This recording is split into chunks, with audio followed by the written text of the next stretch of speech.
Hello, and thank you for tuning into the LGBTQIA Study Abroad information session. We will begin by introducing ourselves, your facilitators. Hi, my name is Ashlee Toomey-Flinn. My pronouns are she, her, and hers, and I'm an Education Abroad Scholarships Advisor and Marketing Specialist in the Office of International Education at Georgia Tech. I come from Van Buren, Arkansas, and some of my favorite things are hikes, building stuff, and hand lettering. Hi, my name is Camilla Brewer. My pronouns are she, her, hers, and I am the coordinator in the LGBTQIA Resource Center at Georgia Tech. I am originally from Oak Park, Illinois, go Midwest, and I love all aquariums, going to concerts, and anything that is miniature. Usually, if we are doing this presentation in person, we would love to ask the folks who attend their name, major, year at Georgia Tech, the pronouns they use, where they'd like to study or intern abroad, and what brought them to this session. However, since we are not in a live session, perhaps you can think about the latter part of these items as you move through the presentation. Additionally, I wanted to make a quick note about why we ask about pronouns. Pronouns are simply the words that people use to describe you when you are not using your name. So, if someone was talking about me, they would use the she, her, hers pronouns. For example, Camilla left her book at the table. She is going to want that later to study. Common pronouns that people use are she, her, hers, he, him, his, and or they, them, theirs. However, there are various other pronouns out there that people might use. We use pronouns to create an inclusive space where people feel validated and seen in their identities.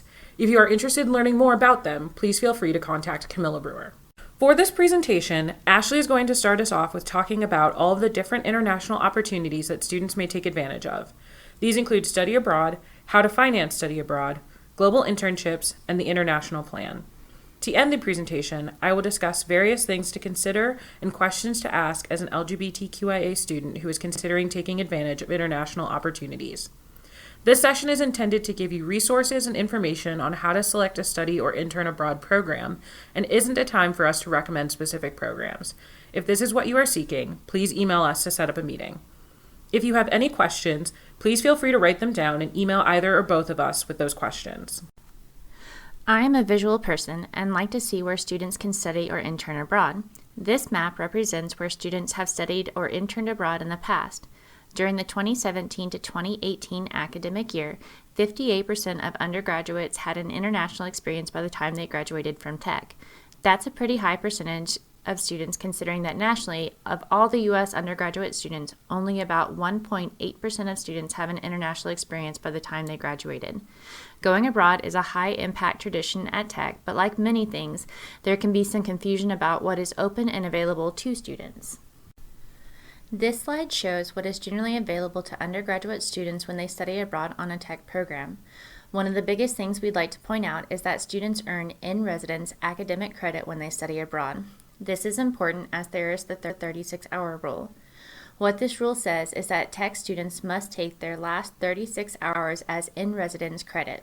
Many students interpret this to mean that once they have just 36 hours left of their degree, that they must take their classes on campus. This is false. Because Tech study abroad students earn in-residence credit once they are eligible to study abroad, they can study abroad all the way through to their last semester at Tech. We encourage students to start the study abroad planning process early so that study abroad doesn't change or extend your graduation timeline. With study abroad at Tech, you can study or intern abroad during the fall, spring, or academic year. You can go abroad with a group or you can study independently. Also, you're going to pay the in-state tuition rate. Out-of-state students studying at Georgia Tech Lorraine will add a $5,000 fee. We would like to point out that Georgia Tech Lorraine is a satellite campus. As such, it costs more to maintain this overseas campus, and this accounts for the difference in the out-of-state fee. To be eligible to study or intern abroad while at Tech, students must be at least 18 years old. Tech has some very smart young people who start their academic careers before they turn 18. To be able to study or intern abroad with Georgia Tech, those students must be 18 years old by the time they step onto their flight to study or intern abroad. Students must also be in full-time degree-seeking students at Tech. They must have completed 2 semesters of college-level degree-seeking study, and they must be in good academic and disciplinary standing before they go abroad. We want students to be successful on their study abroad, so we need them to be successful while they're here at Tech. We'd also like to note that some programs do have GPA requirements, but not all. If you have questions about this, we encourage you to reach out to us so that we can help you find a program that fits your needs. Faculty-led study abroad programs are programs designed, led, and taught by GT faculty and staff. On a faculty-led study abroad experience, students will be abroad with other Tech students. There are about 30 different faculty-led study abroad programs to choose from. Some examples of these are the Oxford Summer Program, the China Summer Program, and Language, Business, and Technology, or LBAT programs that go to a number of different locations across the world to put language skills to use. These programs offer coursework in a variety of majors and are focused and fast-paced. Typically, a faculty-led study abroad program is going to study abroad during the summer, but there are also programs that go abroad during the fall and spring semesters as well. Exchanges abroad allow Tech students to study at a partner institution. Exchange partner institutions are just as rigorous as Georgia Tech and allow students to take flexible major and elective coursework. Students are able to study on exchange during the fall, spring, or academic year depending on the program. Tech has 70-plus partner universities from Chile and Argentina to Europe, Sweden, Russia, and even to Dubai. Exchanges offer longer experiences in-country and allow time to travel and explore. A question that we're often asked is, do I need to speak another language? While we do have programs, exchanges and faculty-led programs, that require language skills, more than half of our study abroad opportunities are taught in English and allow students to study across the world. For instance, all of the exchanges in Asia allow students to take courses in English. Financial considerations are a big part of deciding to study abroad. Tech students will pay the in-state tuition rate when they study abroad. Out-of-state students add an additional fee when they study abroad with Georgia Tech Lorraine, which charges an out-of-state student's fee of the $5,000. It's important to know that over half of the study abroad programs at Tech cost the same or less than studying in Atlanta for a semester. It's equally important to know that scholarships, grants, and loans will travel with you when you study abroad. This includes Hope, Zell Miller, Stamps Presidential Scholarships, and Pell Grants. There are a number of scholarships available as well. The Office of International Education administers scholarships called the OIE Administered Scholarships. In 2018 to 2019, students received about $220,000 in OIE administered scholarships. There are also outside scholarships available to students. Also in 2018 to 2019, students received over $220,000 in outside scholarships. These scholarships include campus scholarships like the Mundy Funds and Campamore Funds, and also national scholarships like the Bourne and Gilman Scholarship.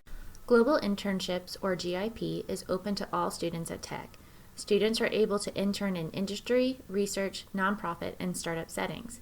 Most students who intern abroad do so in their third or fourth years, but there are things you can start at any time to be competitive. Things like doing domestic internships, study abroad, participating in undergraduate research, etc. One of the best parts of interning abroad is that most positions are paid, meaning that many internships cover the cost of living in the local community. We have global internship staff who are here to help students get started in the search process.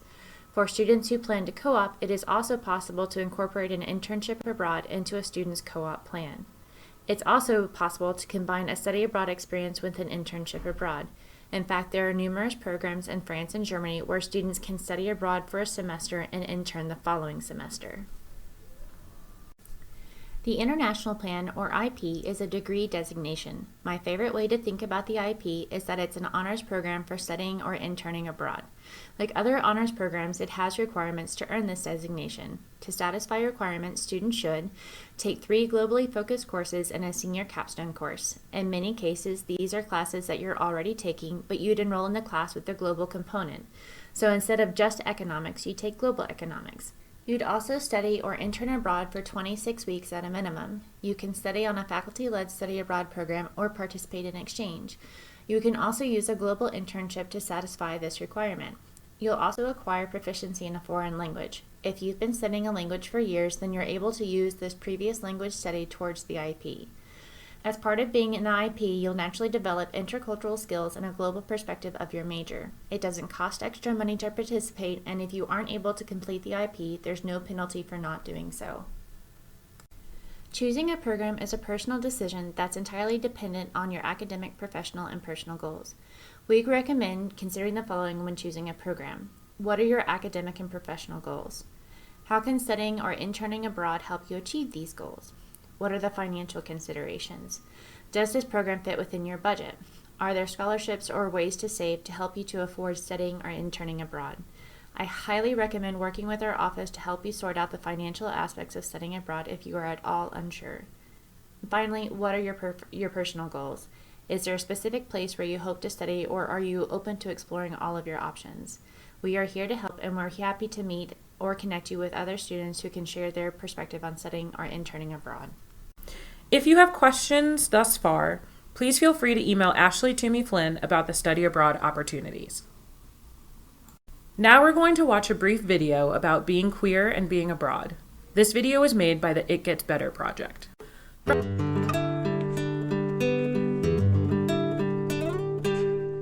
My name is Jim Milby. Hi, my name is Lisa. My name is Patrick Driscoll. My name is Manuel Colon, and I identify as a gay man. I identify as a queer woman. I identify as a homosexual male. I am a gay male. I decided to go abroad because it's always been one of my passions is to travel and to learn about other people's cultures. For Peace Corps, I went to the Republic of Paraguay in South America. I had the opportunity to go to Senegal. So I went to Rio de Janeiro in Brazil. I ended up serving in Ghana, West Africa, and I got invited, not really knowing much about Ghana. I was nervous in that I didn't know what to expect. I was initially kind of ready, mentally prepared to, I guess in terms of being a gay male, jump back into the closet since homosexuality is illegal in Senegal. And they said, you do have to think about, where you're going as a member of certain communities. And they said, the LGBTQ community. It's a Latin American country, so there's thoughts of machismo or kind of traditional gender roles that I was really concerned about. I have been out of the closet for like half of my life already at the time, and I didn't feel comfortable going back into it. And I was like, well, how am I going to be my authentic self?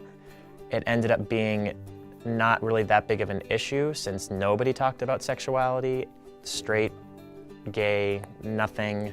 I had a pretty good experience in that respect because, as soon as I landed in Rio, it was Carnival, which is kind of paradoxical because a lot of people will cross-dress and wear these, really crazy costumes, and it's a big party time. But, they have their, the gay parties, quote unquote, throughout the city, so I got kind of a warm welcome in that way. Part of what you do as a Peace Corps volunteer is you want to connect with the people you work with, your community, but outing yourself or kind of owning a proud gay identity could put you at risk of not being able to work in schools, for example, or it could mean that certain elected officials are not going to want to associate with you. So I kind of straddled like one foot in the closet, one foot out, depending on who I was interacting with.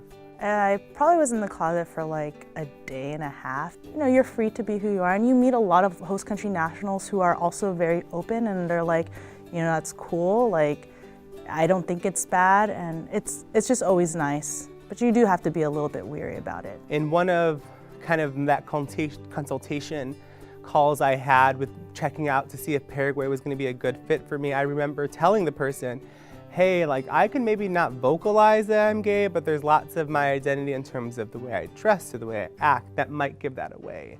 Which to me, that was a logical statement to make. And the person said, well, a lot of that's cultural. What you're saying, you have to understand what that means culturally. And for me, that was really interesting. Oh, right, it might be very different culturally to be gay in South America. There are places that really are hostile towards us, and we have to keep that in mind. But otherwise, go for it. Try to experience the community there as well, because you can learn so much. For me, one of the things in terms of why I think more LGBTQ folks, youth or otherwise, need to be engaged in global experience is because queer people are a part of the American fabric. They're a part of the global community. So we also should be at those tables. It could seem scary, but the world that's out there, it's so big, it's so beautiful. Everybody should have a chance to see it if you're lucky enough. And sometimes you just gotta take that first step. And I'm Patrick. My name's Jim. I'm Manuel. Hi, my name is Lisa, and it gets better. From this video, in a live session, I would usually ask what people think of these experiences, perhaps whether they're good or bad representations, what the participants learned, how they navigated their experiences, etc. These questions typically lead to a larger discussion about the mission, vision, and goals of the It Gets Better project, who is represented in the video, which as we saw was mostly people with some amount of privilege across various identities, and where these individuals chose to engage abroad. I believe that these experiences are generally positive experiences, mostly because of marketing purposes, and I think a lot of us understand that this is not always the case when LGBTQIA folks study abroad. With that in mind, I'm going to provide you with some common concerns, considerations, and questions that LGBTQIA people can think about as they begin to explore international opportunities. So as we start to think about international opportunities, one of the first things that LGBTQIA people could consider is the local culture and the host institution. Some questions that can help people understand the local community and culture are: 1. What are the conditions for LGBTQIA people in the host community? So, are there positive or negative representations of LGBTQIA people in the host community? Are there stories about LGBTQIA events or people in the newspapers? This is helpful for a student to know because different countries have different attitudes, opinions, and potentially various and varying obstacles to navigate for LGBTQIA people. 2. Why do these conditions exist for the LGBTQIA host community? Can you find any information on why? Is there any historical record or is there precedent for why these conditions exist for LGBTQIA communities? This is important to research because knowing the current and more distant history of a country can provide context for how government, elders, host families, etc. may feel about LGBTQIA people and issues. 3. How do LGBTQIA people live in the host country? How can a student emulate that to be safe and thrive? Can you find any information on how living in that country is for LGBTQIA people? This can help a student looking to study there understand what day-to-day life may be like while living there. 4. Where in the host society are LGBTQ communities present? 5. Who can you be open and out to, and where can you go for support? What are the general attitudes towards LGBTQIA communities in the local culture? Are there spaces to find support, such as community centers? Does the host institution actively bring in speakers who are anti-LGBTQIA? This is largely important to understand for students who are looking to study abroad because this is a matter of safety and if the student can be their authentic selves while abroad and feel validated in their identities. Furthermore, another entire area to consider is local laws. Is it legal to be out where you will study? What are the legal implications of being LGBTQIA in your host country? Some countries still do not allow LGBTQIA to live their lives openly and freely, while others fully embrace and support LGBTQIA inclusion. I wanted to transition to this slide to think more about personal identity and considerations for LGBTQIA students who are studying abroad that have to do more with them and not necessarily about where they are going. The first topic to think about is for students is medical-related care. So, will you have access to medications, transition-related care, and therapy that you may or may not need while abroad? Will there be a queer-friendly therapist that you can meet with while abroad if desired or needed?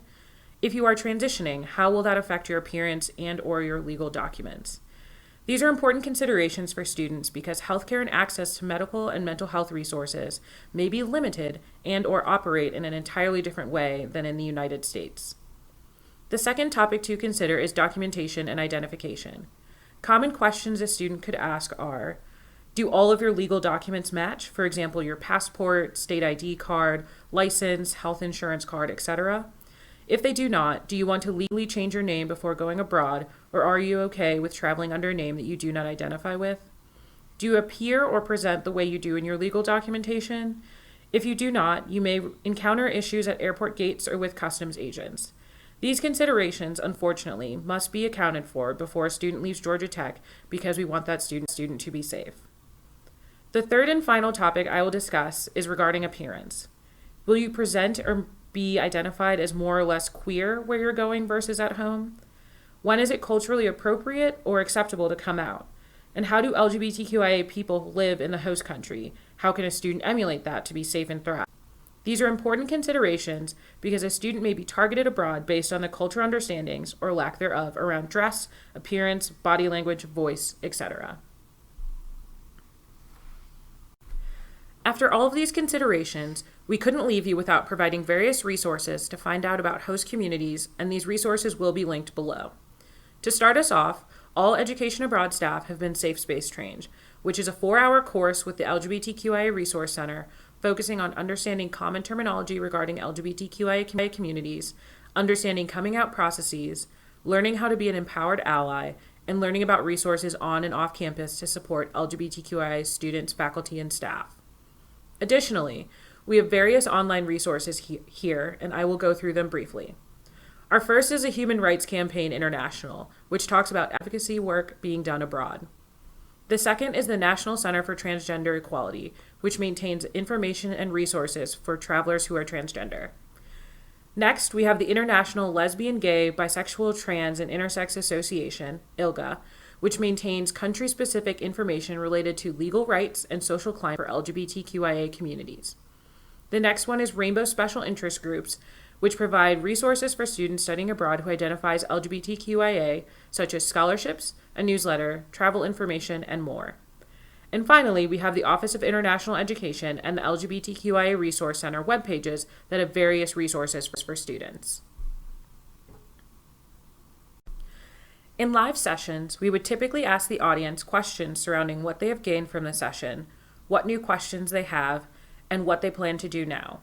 However, we are providing you with suggestions on how to follow up after this presentation. Some of these include investigating what programs look interesting to you, making an appointment with an advisor, and starting to plan the rest of your experience. Please feel free to reach out to OIE or the LGBTQIA Resource Center with any lingering questions, or if you would like to set up a meeting to discuss options. Please stay in touch with us and engage with our offices while at Georgia Tech. Both offices have Facebook pages and Instagram accounts, so please follow us and keep up to date on our events, trainings, and programs we have for students throughout the academic year. Thank you so much for listening to me and Ashlee, and we hope to hear from you if you're interested in studying abroad.